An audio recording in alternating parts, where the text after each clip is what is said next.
mình chín bông thấy nè cha bông nhưng mà bông tại đá chả mà xin magic pot từ lứa sạch chụp bay tròn to tay mà đòn chẳng nhưng đào ban và hai chia cả lạc màu tháng chúng mùi nằng mà xin mùi ní chẳng môn ní cứ ở dương ban phơi cao vọt môn nằng ở dương đào người mà săn nắng á ở lấy khơi tha sập hiệp khanh chụp bao dương cứ bia clear chả tọ khanh mau bên nằng này chẳng đầm bậy chia po tàng cứ dương chập đào vọt lăng vịnh chẳng tập bông mưa mùi kem thật nia chẳng muốn nó dương chập bạn để về nơi tin ní chà vào môn ní cứ dương vọt tới ban cùng mùi cho 5 cm ở lấy ní cứ nơi so tại 5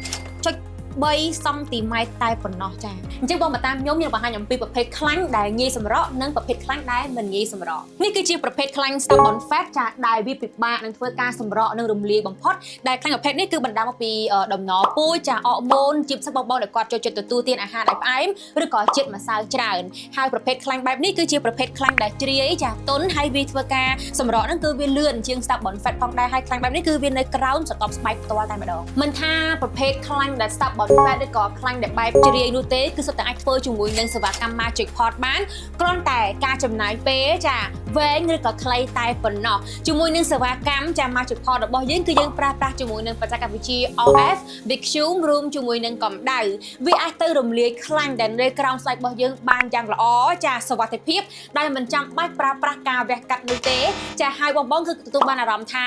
ធូរ ស្បើយ ចា ហើយ បាន ផល ភ្លាម តាំង ពី ប្រើ នៅ ដំបូង ប៉ុន្តែ បាន ផល តិច ឬ ច្រើន ទៅ តាម ប្រភេទ ខ្លាញ់ របស់ យើង ចា ក្រាស់ ឬ ក៏ ស្តើង ផង ដែរ សម្រាប់ បង ដែល កំណង ចង់ ធ្វើ ការ ប្រើប្រាស់ ជាមួយ នឹង សេវាកម្ម magic pot ចា សូម បញ្ជាក់ ផង ដែរ ថា សេវាកម្ម នេះ គឺ អាច ប្រើប្រាស់ ចា នៅ លើ ក្បាល ពោះ ចា ខ្នង ស្មា ចា ឬ ក៏ បួល ក ចា ឬ ក៏ បរិវេណ ផ្សេង ជើង ដៃ ជា ដើម របស់ បង បំណង ចង់ សម្រក់ ផង ដែរ សូម ធ្វើ ការ ឆាត់ មក កាន់ page របស់ HLCC Plus ដើម្បី ដល់ អំពី promotion បន្ថែម ចា ជាមួយ នឹង ការ discount ជុំវិញ សេវាកម្ម magic pot ផង ដែរ